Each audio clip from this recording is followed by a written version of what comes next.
Ora, muito bem, irmãos, hoje vamos falar de um assunto que para mim é um assunto básico, que a gente começou a falar de princípio e até o dia de hoje continuamos a falar dele. E vocês sabem que o Evangelho tem duas pedras basilares, são duas colunas que sustentam e dão conteúdo ao Evangelho. A primeira delas é a salvação. Sem Evangelho não existe salvação a ninguém. E a segunda coluna que sustenta o Evangelho, salvos do quê? Da condenação. Então, estas são as duas coisas. Uma não anda sem a outra. Só é salvo quem foi condenado, não é? Só é levantado quem caiu. Só é curado quem está doente. Certo? Então, a cura, digamos assim, depende da doença, da pessoa estar doente. Se eu estou curado, não preciso que ninguém me cure. Certo? Então, são duas pedras, são duas colunas que sustentam o Evangelho. E é isso que nós vamos falar hoje. E o título da nossa mensagem pode ser Inferno, a pedra basilar do Evangelho. A base do Evangelho. E vocês já vão ver porquê. Vamos ler aí o capítulo 13 de Mateus. E vamos ler a partir aí do verso 47. Vejam lá o que é que está escrito no verso 47. Evangelho segundo São Mateus, capítulo 13, verso 47, Jesus fala de uma parábola. Uma parábola que é semelhante a um pescador que lança uma rede ao mar. Diz assim, novamente, o reino do céu é semelhante a uma rede lançada ao mar, recolhendo toda a espécie de peixe, e estando cheia, puxam para a praia, e assentando-se, ajuntam os bons em cestos, mas lançam fora os ruins, os maus. Assim será no fim do mundo. Os anjos virão e separarão os ímpios dos justos. E depois o que é que diz?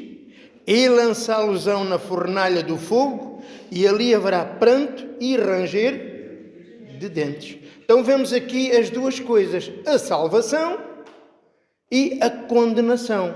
Ele está a falar dos peixes. Está-se a referir aos peixes? Não, está-se a referir aos justos e aos ímpios. O Evangelho alcança o mundo inteiro. A gente prega para toda a gente. O Evangelho é como uma rede que chama, puxa as pessoas ao conhecimento da verdade. Certo? Só que nem todas as pessoas são boas. Porque uns o Evangelho torna bons, mas a outros o Evangelho ainda torna pior ainda. Não é? E quando Jesus vier, não é? Essa rede vai puxar o mundo todo. E o que é que vai acontecer? Ele vai se separar. Uns é para os cestos e outros é lançados fora. E diz que aqueles que são lançados fora, diz que ali, o que é que diz? Lançá-los-ão na fornalha do fogo, e ali haverá o quê? Pranto e ranger de dentes. Então, a primeira coisa que a gente precisa saber é o que é o Evangelho. Vocês sabem, eu, Pastor Vida, temos falado com muita gente, muita gente. Centenas de pessoas. E descobrimos uma coisa que é ridículo para nós, a Igreja dos Eleitos, é que eles não sabem sequer o que é o Evangelho. Toda a gente fala do Evangelho. Toda a gente anda de peito inchado em cima de um púlpito a falar do Evangelho. Andam a falar mal das religiões, dos pastores, mas ninguém sabe o que é o Evangelho. Eles pensam que sabem, mas não sabem o que é o Evangelho.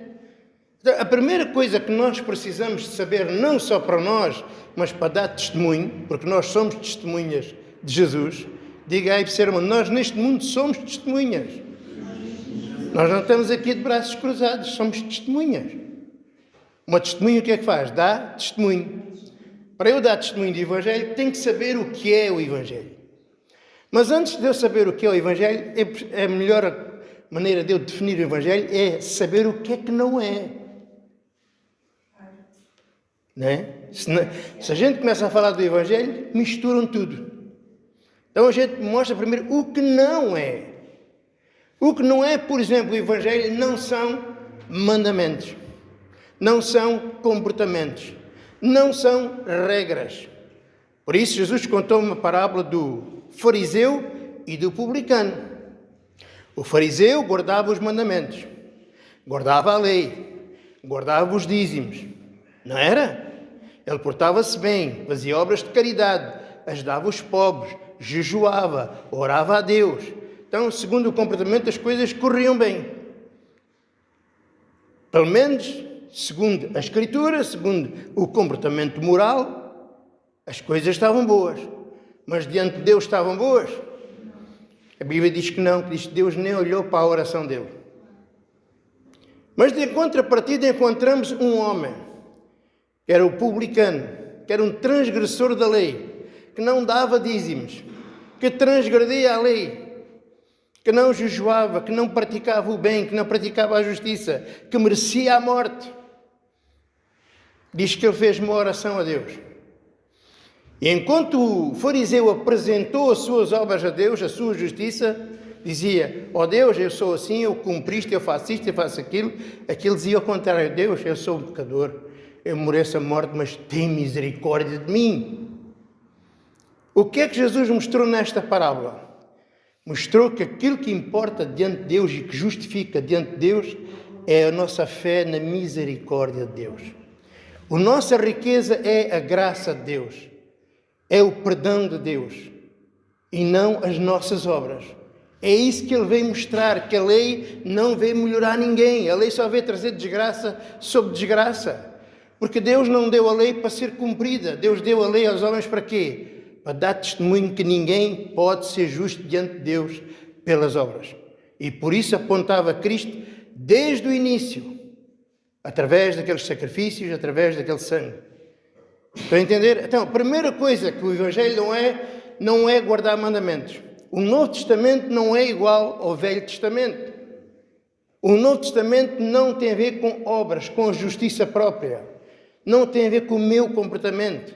Há muita gente que diz: a prova que eu nasci de novo é que eu mudei, e agora sou melhor, e agora já não bebo, e agora já não fumo. Isso não é coisíssima nenhuma.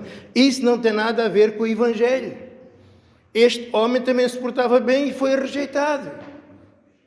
Não é? O Jó também se portava bem e, no entanto, foi rejeitado. Não foi? Não foi isso que Deus disse? Quem és tu que me condenas a mim? Tu que te agarras à tua justiça para me condenares a mim? É o Deus, o Senhor do Universo? É isso que faz aqueles que pensam que guardam a lei. Ficam inchados e vão dizer: eu fiz isto, eu fiz aquilo, esta é a prova que eu sou nascido de Deus, a prova que Deus está comigo, que a vida me corre bem. É o contrário. Às vezes é quando as coisas correm mal.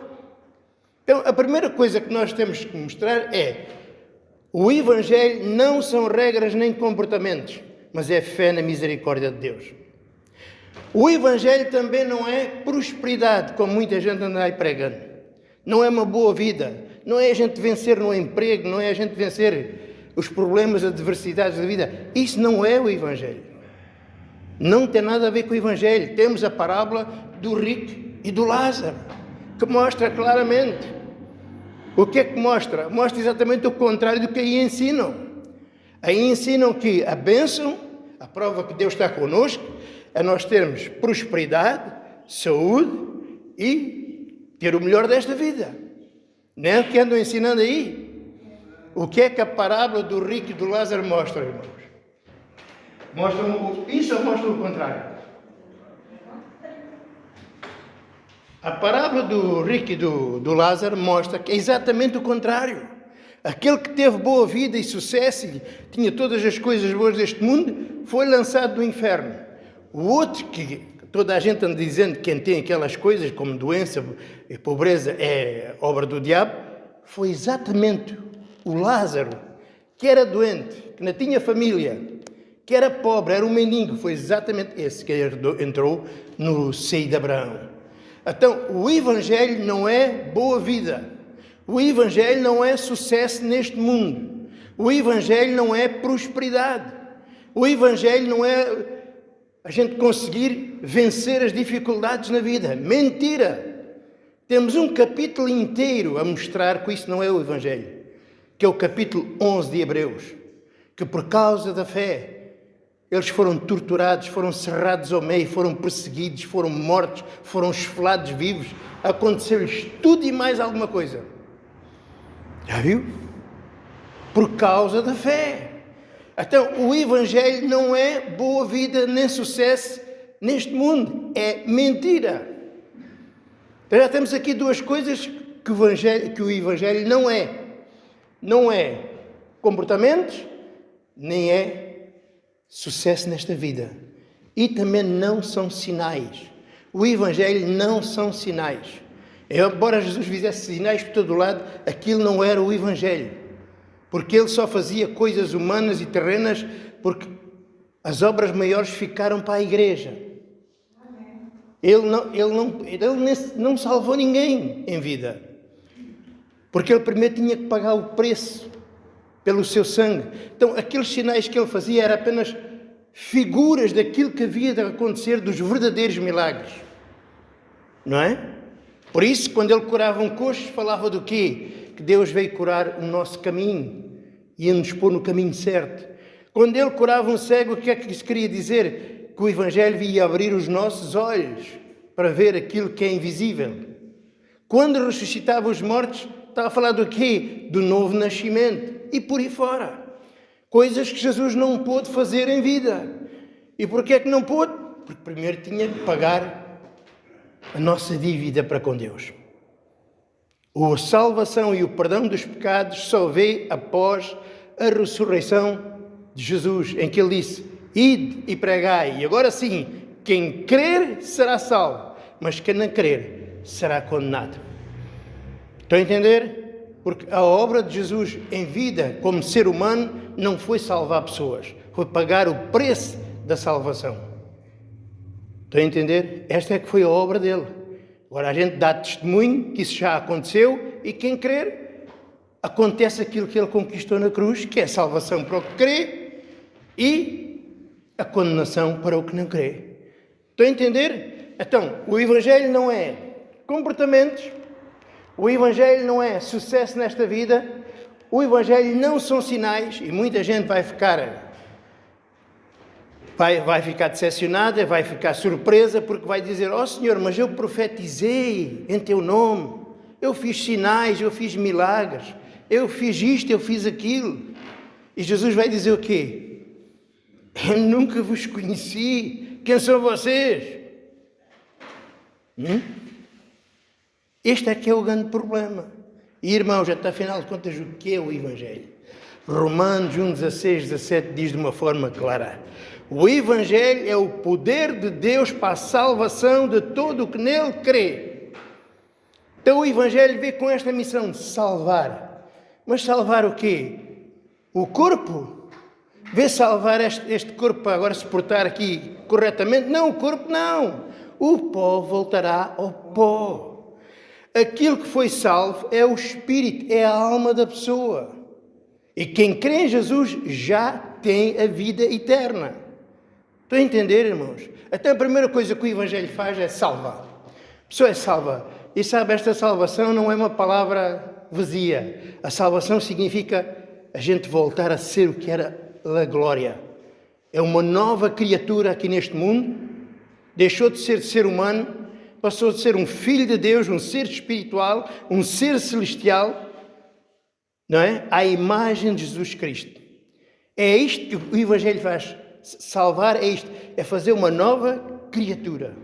Não é a mesma que antes de conhecer o Evangelho. Só que essa nova criatura é no coração, não é na carne. Ou você cá fora está novo? O que é que você acha? Então, é isto que o Evangelho faz. Mas não faz só isto. Esta nova criatura acontece-lhe uma coisa, que era aqueles milagres todos que aconteciam com Jesus.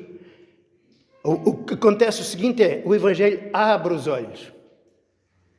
Abre os olhos porquê? Porque você, ao se tornar espiritual, você agora discerne as coisas invisíveis.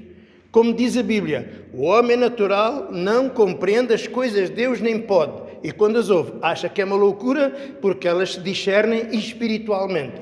Mas aquele que é espiritual, aquele que nasceu de Deus, esse discerne todas as coisas porque ele tem a mente de Jesus Cristo. Então o que é que acontece à pessoa? Ele começa de repente a entender o que é finalmente o Evangelho. Ele foi preciso ouvir falar do Evangelho uma vida inteira. Ele próprio se calhar falou do Evangelho a vida inteira, mas nunca o conheceu.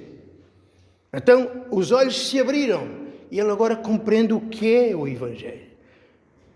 A prova que uma pessoa não sabe o que é o Evangelho é quando ele acrescenta essas coisas que disse que não é o Evangelho. Quando a pessoa acrescenta os comportamentos, essa pessoa não sabe o que é o Evangelho. Quando essa pessoa acrescenta prosperidade, ela não sabe o que é o Evangelho. Quando a pessoa diz que a prova que Deus está comigo é os sinais e os milagres, essa pessoa não sabe o que é o Evangelho. O Evangelho é conhecimento de Deus. Deus abriu os nossos olhos para a gente conhecer quem é este Deus e qual é a sua obra. Jesus, lá na sua oração, no capítulo 19 de João, dizia: a vida eterna é esta, que te conheçam a ti como único Deus e a Jesus Cristo a quem tu enviaste a consumar uma obra que tu lhe deste para fazer. É estas três coisas: quem é o Pai, quem é o Filho e qual é a obra que Ele fez por nós. É isto que nos salva, é entender quem são estas duas pessoas e a obra que Cristo fez. Não são obras, não são sinais, não são comportamentos, não é prosperidade, não é sucesso. E irmãos, sabe o que é que Deus faz?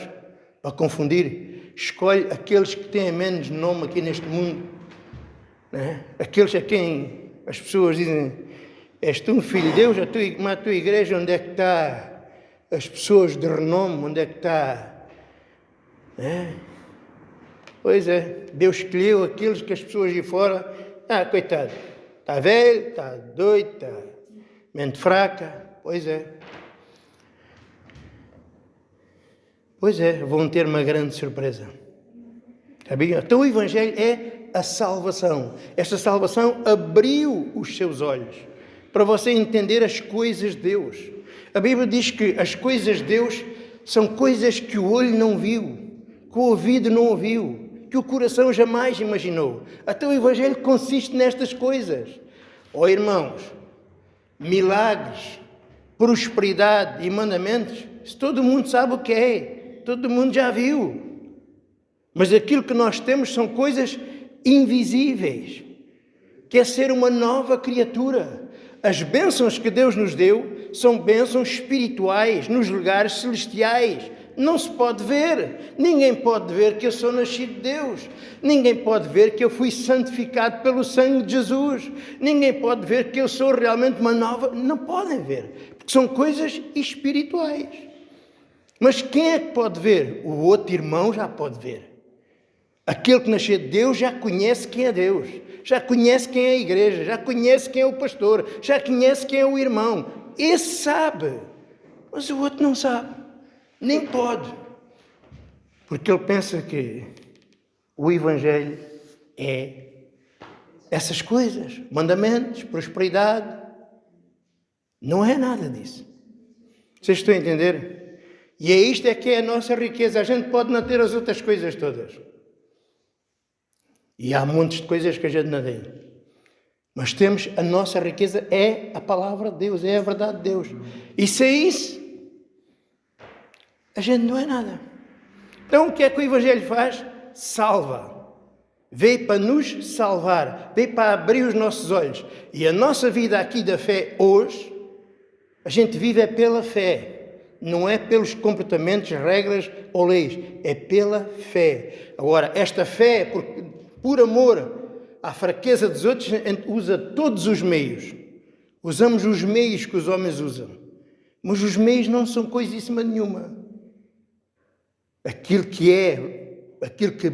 tem poder para nos transformar e mudar a nossa vida é o quê? É o conhecimento de Deus. A gente usa essas coisas para levar a pessoa à fé, ao conhecimento de Deus. Nós, se for preciso, lá está, aquilo que era proibido pela lei, usamos essas coisas proibidas para levá-los ao conhecimento de Deus. Até, às vezes, certos comportamentos reprováveis. Como aconteceu tantas vezes com Jesus, fazia coisas que, segundo a lei, eram reprováveis. Como aconteceu com o Paulo. E Paulo diz, a coisa pior que há é a lei. Mas eu, se for preciso, faço-me como se estivesse debaixo da lei e até faço coisas da lei para ganhar aqueles que são da lei. Para os outros que detestam a lei, eu faço-me como se não tivesse lei. Porque nós temos uma lei, temos a lei de Cristo. Se baseia na fé para com Deus e amor. Então eu faço-me como se não tivesse lei, para quê? Para ganhar aqueles que não têm a lei. Estão a entender? A gente usa todos os meios e fazemos tudo por todos com o único objetivo, levar aquelas pessoas à fé. É isto é que é viver pela fé. A fé não está sujeita a regras humanas. Não está sujeita a bons comportamentos, nem a maus, não tem nada a ver com isso. A fé baseia-se no amor, para que a gente seja tolerante com as fraquezas dos outros. Estão a entender? E o único objetivo é levar a pessoa à fé em Jesus Cristo. Amém, irmãos?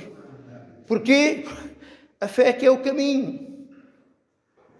A fé é o que foi o caminho lá do publicano, não é? Batia.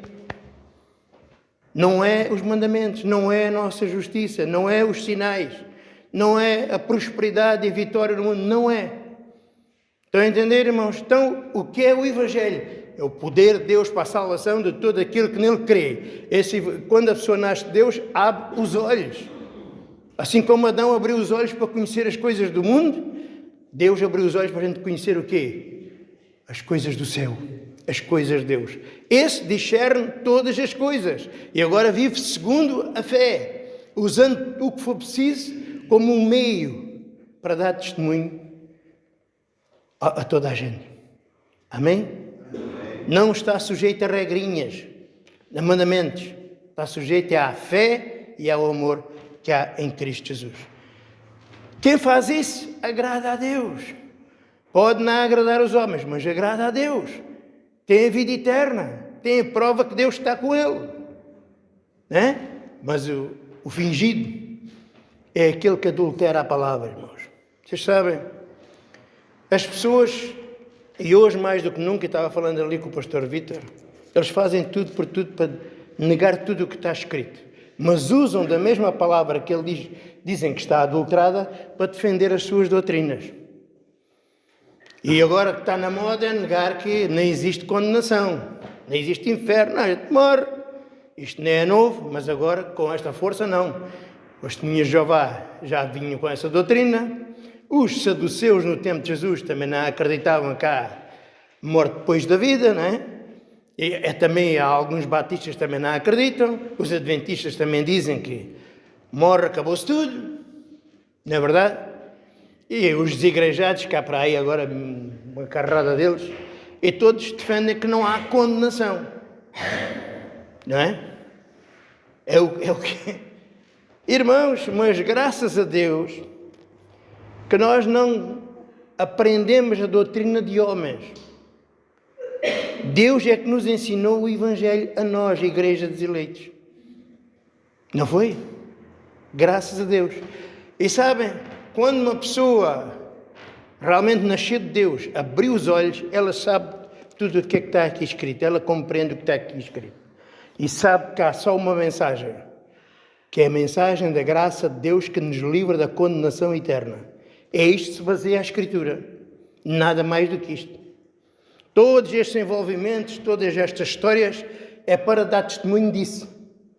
Que um dia haveria de vir Cristo, o Messias, e Ele nos resgataria dos nossos pecados e da condenação eterna. Foi para isto que Cristo veio. Mas o incrédulo, ele adultera a Escritura. Mas graças a Deus, que a Escritura de Deus não é a Bíblia Sagrada. A palavra de Deus está escrita dentro do coração do eleito. onde o ímpio não pode tocar, não pode corromper, não pode adulterar. E a prova que isto em si não tem poder nenhum é que o Paulo dizia o quê? O homem natural nem entende as coisas de Deus. Ele lê, mas não entende nada disto. A verdadeira palavra que nos ilumina, que nos salva, que nos guia, não está fora de nós, está dentro de nós. Deus fez uma aliança interior. A lei foi feita uma aliança no exterior. Foi feita em pedras, foi feita no papel, foi exterior. E por isso se baseava em comportamentos, era exterior. Mas agora Deus fez uma aliança interior, no coração. A verdadeira palavra de Deus que vivifica é a que está dentro do nosso coração. É que Deus disse o quê? Escreverei as minhas leis no seu coração e as porei no seu entendimento. Para quê? Para que todos me conheçam do maior ao menor. É por isso que a gente somos guiados e ensinados, é pelo Espírito Santo. Não é por alguém que pega na Bíblia e nos ensina. Falta aí a pessoas que andam aí com a Bíblia na mão ensinando a Bíblia. E lá está, todos falam do Evangelho, mas até à data não se conhece nada ninguém conhece o Evangelho. Então, a aliança que Deus fez hoje com a Igreja dos Eleitos é uma aliança oral, não é uma aliança escrita, papel e tinta, é oral. É por isso que a fé vem por ouvir, o conhecimento vem por ouvir, a salvação vem por ouvir. Pregai, quem crer será, é por ouvir, é uma aliança oral. Não é uma aliança que se estude, não é uma aliança escrita aqui no papel, nem em tábuas de pedra. É uma aliança oral. E é esta aliança oral que depois escreve dentro do seu coração. Como diz lá em 2 aos Coríntios, que a igreja são as cartas de Jesus Cristo, escritas pelo Espírito, ministradas pelo ministro, mas escritas pelo Espírito no coração dos eleitos. Então, a aliança é interior. Deus chama a aliança com o meu espírito, com o meu coração, não com a minha carne. Não faças isto, não comas aquilo, não faças aquilo outro. Não. A aliança é no coração, no espírito. E aí ninguém pode chegar. O ímpio pode corromper a palavra, pode corromper a Bíblia. Mas a Escritura, escrita pelo verdadeiro dedo de Deus, porque o verdadeiro dedo de Deus é o Espírito Santo, não os anjos. A lei quem escreveu, por figura, com o dedo de Deus, eram os anjos, e que no fim quem escreveu foi Moisés, nem sequer foi os anjos. Mas isso é outra história que os adventistas não gostam de ouvir. Quem escreveu a lei que chegou aos judeus, foi escrita por Moisés, não foi pelos anjos. A primeira que foi escrita pelos anjos, Moisés destruiu. E depois Deus disse, sobe outra vez à montanha que eu vou escrever as mesmas palavras. Mas depois vemos que não foi Deus que escreveu, foi Moisés. Ele é que escreveu, porque Moisés era tido como Deus e Arão como profeta. Mas isso é outra história, só para ajudar a entender que o verdadeiro dedo de Deus é o Espírito Santo. Ele é que é o dedo de Deus que escreveu no nosso coração algo que nunca pode ser destruído. As tábuas puderam ser destruídas e jogadas no chão. A lei pôde ser anulada, porque era cá fora, era exterior. Mas esta aliança é inquebrável. É que Deus diz por meio dos profetas. Sabe o que é que Ele diz? Os céus, a terra, tudo passará, mas a minha justiça nunca passará. Já viu? Nunca passará. Porquê? Porque foi escrita no nosso coração. É uma aliança eterna, que não se pode corromper. E é isto, irmãos, esta é que é a nossa grande riqueza. Na semana passada eu estava falando com vocês acerca, acho que foi na semana passada, sobre os dialetos, lembra-se? E ontem eu mandei ali ao pastor Vítor o nome em hebraico do primeiro-ministro de Israel. Irmãos, não se percebe nada. São 5 ou 6 letras esquisitas, tipo hieroglifos, uma coisa esquisita. Mas quando vocês veem no telejornal, vocês veem letras com o nosso alfabeto. Não é? Ainda não viram escrito o nome do primeiro-ministro de Israel?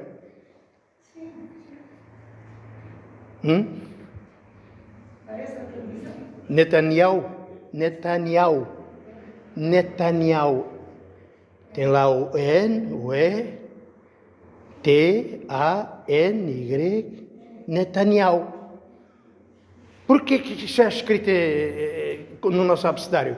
Porque é isso que se ouve. Quando eles falam lá na língua deles, ouve-se Netanyahu. Mas a gente, como é que nós vamos usar? As letras deles, a gente não percebe nada daquelas letras.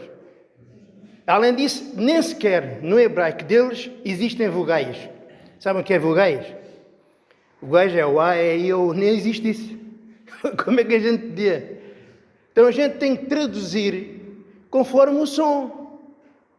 Olha, o carro faz brrr. O que é que a gente escreve? Brrr. Percebem? E é assim. Ele é um Netanyahu e a gente tem que se falar com o nosso alfabeto para a gente perceber e escrever. Olha, Netanyahu fez assim. Percebem? No entanto, isto para dizer o quê? Que há muita gente que se gloria que conhece o hebraico, como se isso tivesse algum valor. Isso tem tanto valor como o estrume aí da terra.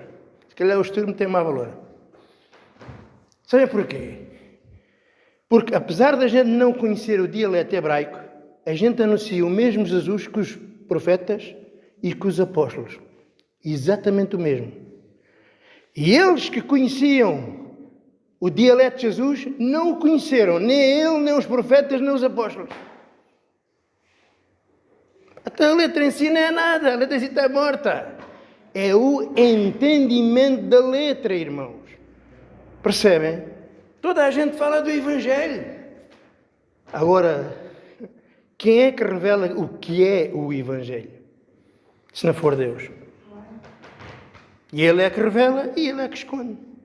Estão a entender? Até isto é que é o Evangelho. Agora, a segunda base. Porque é que Deus vem nos salvar? Para quê? Do quê? Eles dizem, não há condenação. Se não há condenação, vem nos salvar do quê? Irmãos, assim Jesus veio cá fazer o quê? Veio passear?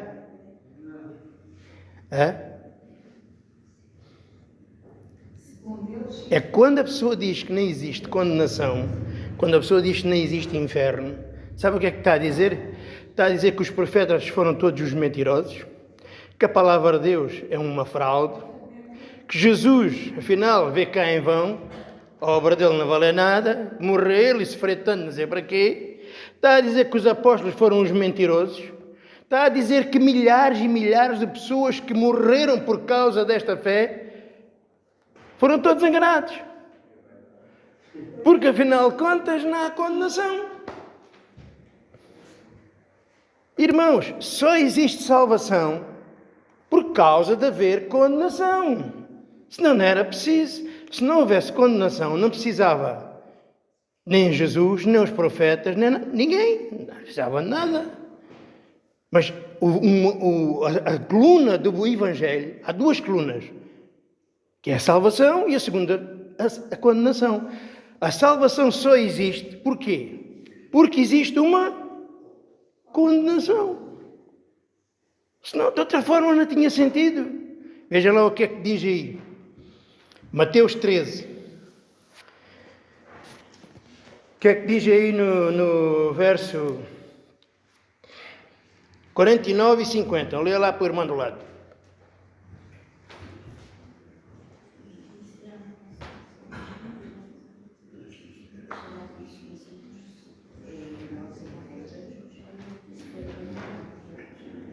Você já viu? Vocês sabem, o inferno é falado na Escritura toda. Desde Moisés, nos Salmos, nos Provérbios, né, pelos profetas, em Ezequiel, em Jeremias, em Isaías. Mas ninguém falou tanto do inferno como Jesus falou. Jesus foi quem mais falou do inferno. Ainda há bocadinho tínhamos a falar do rico e do Lázaro. E eles negam isto, não há inferno. Sabe o que é que eles usam como argumento? A lógica do amor fingido. Deus é bom, Deus é amor. Um pai não manda os filhos para o inferno, né? Deus, alguma vez ele podia fazer uma coisa dessas? Agora mandar a pessoa para o inferno para sempre? E parece ter uma lógica humana. Mas o que é que a gente tem que... A fé baseia-se na lógica ou na vontade de Deus? O que é valioso para si? O que os homens pensam? O amor fingido como se eles fossem pessoas amorosas para com Deus? Ou aquilo que Deus diz? Oh, irmãos, escutem uma coisa. Existem 3 reinos. 3 reinos. Existe o reino de Deus, o reino das trevas e este reino humano que a gente conhece. É isto que existe. Certo? Quem não tem Jesus está ligado diretamente ao reino das trevas. Por isso Paulo dizia, quando crestes, foste transportados do reino das trevas para o reino da luz. Existe o reino da luz, que é onde estão Deus, e com os seus anjos e aqueles que são de Deus. E existe este reino onde nós vivemos, não é? Que estamos prisioneiros da nossa natureza humana. Quando a gente morrer, porque a salvação é aqui e é agora, que se a gente estiver ligado ao reino das trevas, isto é, se não creu em Jesus, abre os olhos onde? No mesmo lugar que o rico. Mas se creu, é porque já foi transportado do reino das trevas para o reino da luz. Quando ele morrer, abre os olhos aonde? No paraíso, no reino de Deus. Tão simples como isto. É? Mas eles querem negar isto.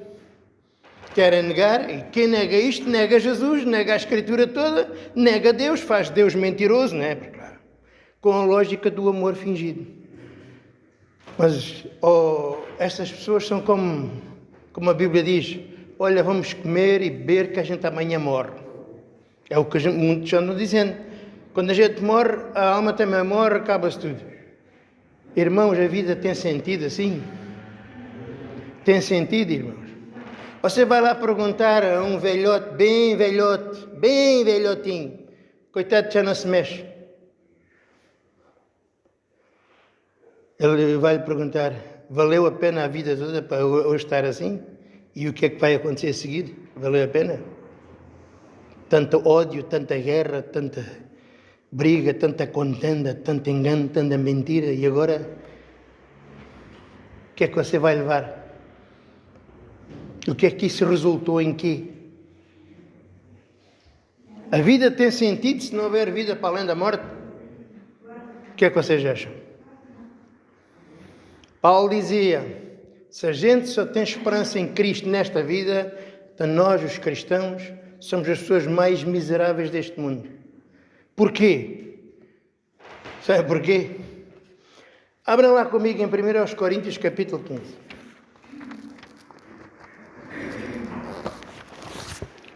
1 Coríntios capítulo 15.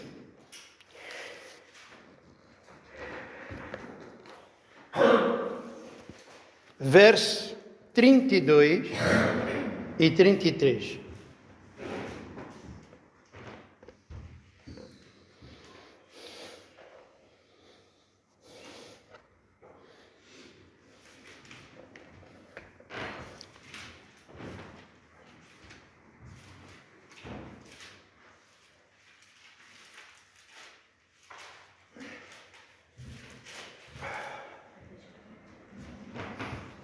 Já encontraram?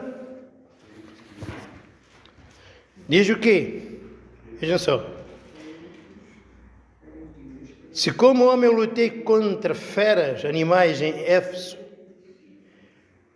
que vantagem tem se os mortos não ressuscitam? Comamos e bebamos, pois amanhã morremos. Ninguém se engane. As más companhias corrompem os bons costumes. Então o que é que o Paulo está a dizer? Se a gente morre, acaba-se tudo. Então para que é que servem as nossas guerras? Ele diz, eu lutei com feras em Éfeso. Ele teve um combate especialmente com os judeus, que andava sempre atrás dele a falar mal deles. Irmãos, a gente defende a verdade há 20 e tal anos. Por causa de defender a verdade, perdemos pessoas amigas, temos problemas familiares. e montes de coisas podiam ter sido evitadas. Se depois disto tudo a gente morre, como ele diz, comamos e bebemos que amanhã morremos, e acaba-se tudo, qual é a vantagem que eu tenho daquele que roubou, daquele que matou, daquele que adulterou, daquele que... Qual é a vantagem? Sentindo ter esta vida. Assim o crime compensa. Não é? Esta vida assim compensa. Se não existe condenação eterna, agora pensem bem, vamos ver este Deus. Deus é muito bom, não manda ninguém para o inferno. Agora imagine Deus ter que aguentar eternamente uma geração que não se converte. Esta geração não quer saber da graça de Deus. Esta geração é inimiga de Deus. É mentirosa, é maligna, porque são descendência do diabo. E Deus agora tem que aguentar ali uma descendência que vai ser inimiga toda a vida. E vai se opor a nós toda a vida, toda a eternidade. Acha que vai ser assim? Irmãos, escutem uma coisa que eu vos digo. Se Deus não criasse o inferno, era um Deus injusto. Sabe porquê é que era injusto? Porque não punia o pecado. A gente sofreu tanto por causa da justiça e depois outros têm a mesma sorte que a gente.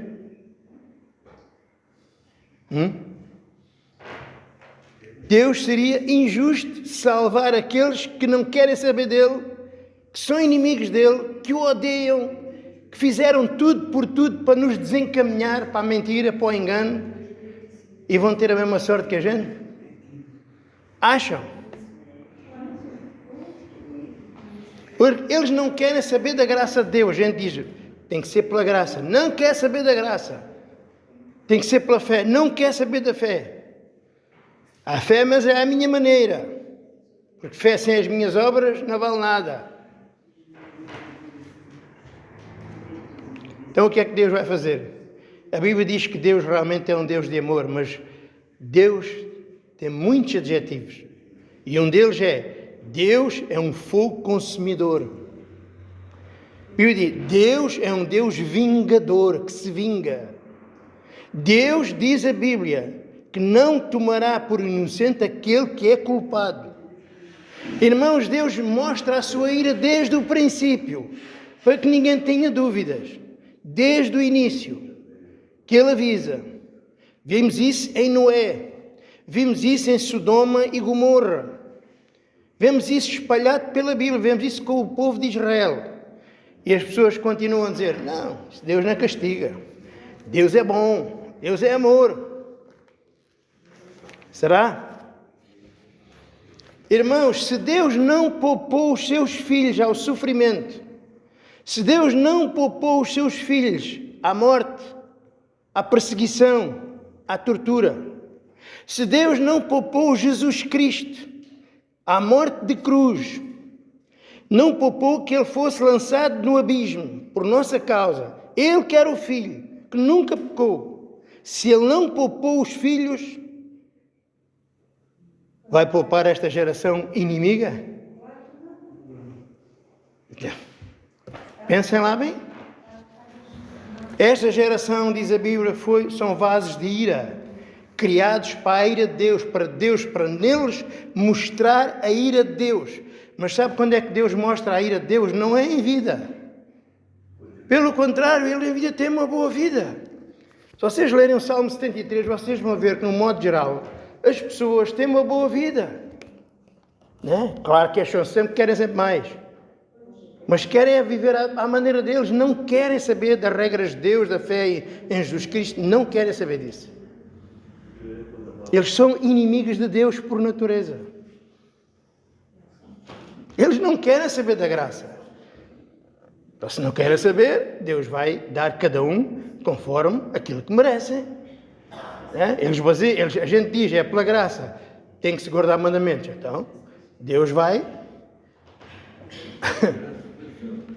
Irmãos, escutem com atenção.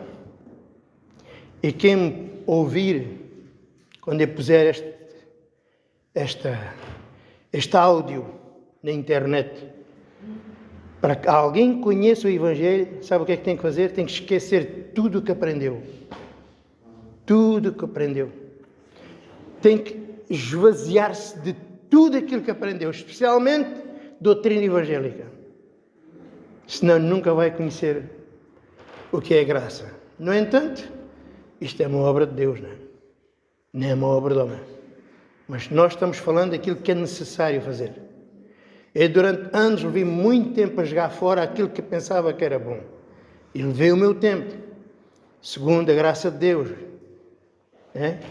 E na conclusão, depois do fim de algum tempo, é que tudo o que aprendi era contrário a Deus, mas que parecia que era de acordo com a verdade. E não sobrou nada. É que não sobrou coisíssima nenhuma. E descobri que, afinal de contas, que aquilo que a Bíblia diz que o ímpio não entende nada, ele não entende mesmo nada, ele anda em trevas. Completamente, ele não sabe onde é que tropeça. Ele está a tropeçar no erro e não sabe, pensa que aquilo é verdade. Exatamente como Saulo. O Saulo pensava que estava fazendo um favor a Deus. Ele pensava que estava fazendo a vontade de Deus. Mas estava fazendo a vontade de Deus ou estava sendo inimigo de Deus? Irmãos, em relação a nós, mesmo nós sendo filhos, sabe o que é que Ele nos concedeu? O crer e o padecer. Se Deus, mesmo em vida, não nos castigasse na carne, a gente seríamos piores do que os ímpios. Sabiam disso? Sabiam disso? Sabe porquê? Porque a gente gozava de uma impunidade. Sabíamos que tínhamos Deus e podíamos fazer tudo, não perdíamos a salvação. E Deus, como é amor, cá de braços cruzados, fazíamos coisas mais horríveis que os filhos do diabo, por causa desse sentimento de impunidade. Então o que é que Deus faz? Ele escolhe quê? Os mais fracos, os mais débeis, aqueles que têm mais fraquezas, mais problemas, são os que têm menos capacidade, os doentes, os viciados, os mais fraquinhos. Já viu? Em vez de chamar pessoas como ministros, advogados, presidentes, não, chama-os que a sociedade não dá. Claro que não, desse desgraçado, olha isto, te dá a impressão. Pois é. E Deus faz isso para quê? Para envergonhar, para confundir. Como é que a igreja dos eleitos pode ser a igreja de Deus, se não é uma igreja com milhares e milhares de pessoas? Pois é. Deixe-se levar pela aparência e você vai ver a surpresa que vai ter. A gente tem que julgar é a palavra. O homem de Deus fala as palavras de Deus. Irmãos, um homem de Deus não pode adulterar a Bíblia, não pode anular o que está escrito. Não pode. Se fala no inferno, tem que haver um inferno. O inferno não é uma sepultura. A sepultura é para o corpo. Nós acabamos de ler há pouco que o quê? Que aqueles que são lançados, o que é que lhes acontece? O que é que existe lá? Pranto e ranger de dentes.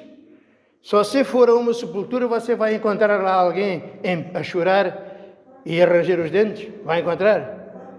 Porquê é que não? Porque aquilo é um corpo, nem sequer é uma pessoa. A pessoa não está lá. Percebem? Até onde é que está o pranto e o ranger de dentes? Olha, temos o exemplo do rico. Pai Abraão, esta chama horrível, socorre-me. E as pessoas dizem, não, os pastores são mentirosos, eles usam isso como pretexto para manter vocês presos à igreja, metendo medo às pessoas. É bom que tenha medo, porque isto é verdade. Era bom. Mas diz a Bíblia, ainda que alguém fosse ao inferno e ressuscitasse e viesse à terra, dá testemunho, eles não iam acreditar. Porque isto é uma obra de Deus, irmãos. É uma obra oculta de Deus. E a Bíblia diz só que quando Cristo se manifestar é que a gente se vai manifestar com Ele em glória. Até lá, né?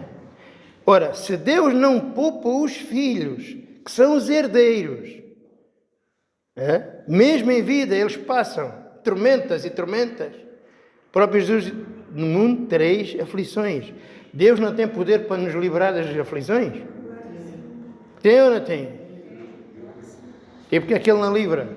Porque é a obra dEle. Ele concedeu-nos o crer e o padecer pelo seu nome. A gente aí dar testemunho de fé. Então dizer que nem existe inferno é dizer que nem existe Evangelho. Porque o Evangelho só existe por causa do inferno. Senão não precisava. Irmãos, as vestes do Adão só fizeram falta. Por quê? Por causa do pecado. Senão não faziam falta. Então, Cristo veio nos resgatar do quê? Isto é uma matéria completamente importante. Para nós pode ser coisas básicas. Mas isso é para vocês verem que, ultimamente, o pecado, cada vez ele quer corromper os limites e as coisas básicas. Porque quando eu conseguir convencê-los que isto está errado, quando eu conseguir convencer a vocês que isto está errado, sabe o que é que vocês vão fazer? Vocês vão olhar para mim. Não vão olhar para a Bíblia, vão olhar para mim. E vocês vão seguir aquilo que eu digo. E hoje estão destruindo tudo o que a Bíblia diz. Tudo o que a Bíblia diz está sujeita a uma interpretação para negar o que está escrito. Diz que é azul, mas não é azul o que isso quer dizer. É verde. Pois é. Pois é. E lembra-se, se alguém falou do inferno, se alguém falou mais no inferno, foi Jesus Cristo. Ele fartou-se de falar. Ele fartou-se de dizer, quem não crê em mim está condenado. Ai de vós, escribas e fariseus. Ele fartou-se de falar da condenação. Diz que é melhor a gente cortar um braço ou arrancar um olho do que ir ser lançado no inferno. Ele estava sempre falando nisso. E vem estes super espirituais. Não há inferno, não há condenação. A alma só existe quando a gente está vivos. Morre a alma. E nem entendem o que é a morte espiritual. Até ouvi um dizer que Deus mentiu quando disse que Adão, quando comeu do fruto, no final não morreu. Ele está a fazer, estas pessoas estão a falar a mesma coisa que o diabo falou. Não, vocês não morrem. Não morre nada. Não, se guardem a lei que vocês não morrem. Andam aí dizendo que quem guarda a lei morre, que é condenado. Não. Ele continua a dizer às pessoas, come do fruto, alimenta-te da lei, alimenta-te. Pois é. Vocês estão a entender porque é que não se pode separar uma coisa da outra? Porque a salvação só veio porque existe condenação. Então, quando uma pessoa nega o inferno e a condenação, nega tudo. Nega Jesus, nega tudo. Percebem? Nega tudo. E é isso que vocês têm que compreender. Então, o inferno é a pedra basilar do Evangelho. Sem inferno, não existe Evangelho. Sem condenação, não existe salvação. Sem pecado, não é necessário justiça. Percebem? É tão simples como isso. Então, se vocês ouvirem falar disso, ou quando as testemunhas de Jeová aparecerem à vossa porta, você pergunta assim, vocês dizem que acaba de morrer tudo. Jesus disse, quem crê já tem vida eterna, já não morre. Afinal, a quem vou acreditar em quem? Vocês ou no que Deus diz?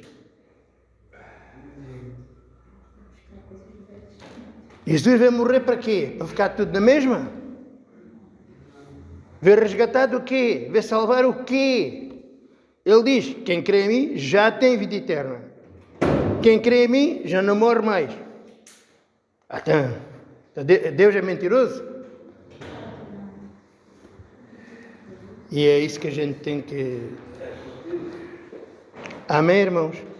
Então, o Evangelho, o que é? O Evangelho, primeiramente, não é nem prosperidade, nem sinais, nem regras, nada dessas coisas.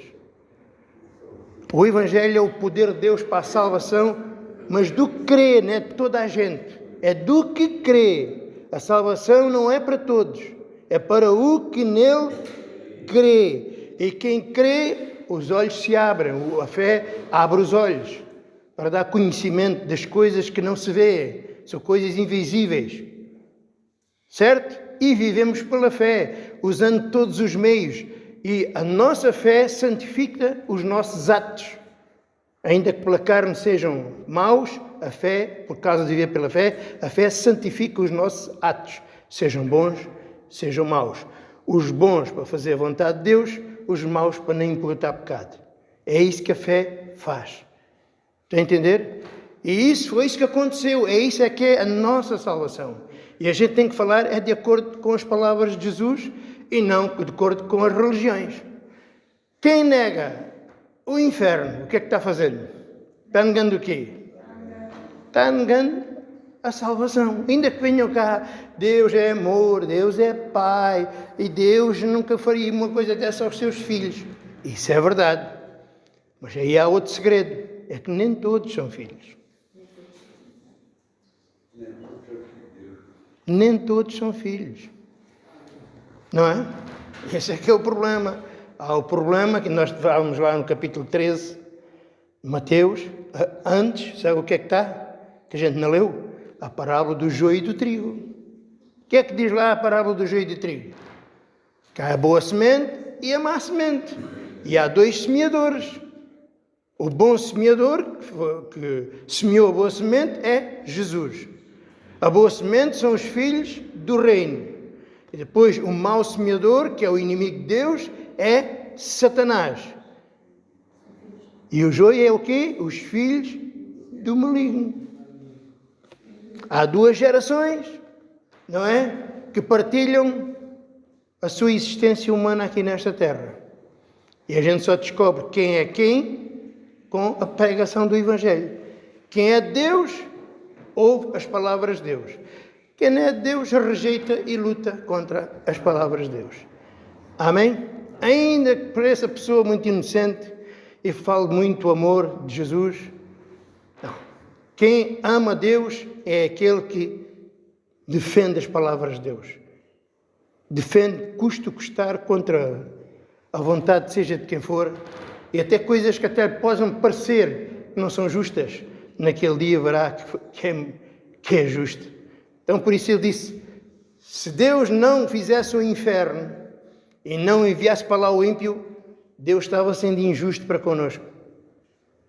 Porquê? Porque há séculos que derramamos o nosso sangue por causa da fé, para depois verem estranhos que são inimigos deles, herdarem connosco. Isso não era injustiça? Isso era uma injustiça que Deus nos faria, mas Deus não é injusto. Deus é bom para nós. E Ele definiu um plano desde o princípio do mundo. Para os filhos somos os seus herdeiros. Os outros serão vasos da ira, preparados para a ira naquele dia. Amém? Para dar testemunho da ira de Deus para todo sempre. A gente ver o que é que Deus é um Deus de amor, mas também quem é inimigo dele vai ter uma desagradável surpresa. Amém, irmãos? Pergunta, irmão do lado. Percebeu, irmão? Claro que sim. São coisas básicas que a gente aprendeu desde o princípio, mas que precisamos de falar de vez em quando para a gente estar firme nelas, porque isto anda aí à nossa volta, um zum, que não me agrada mesmo nada.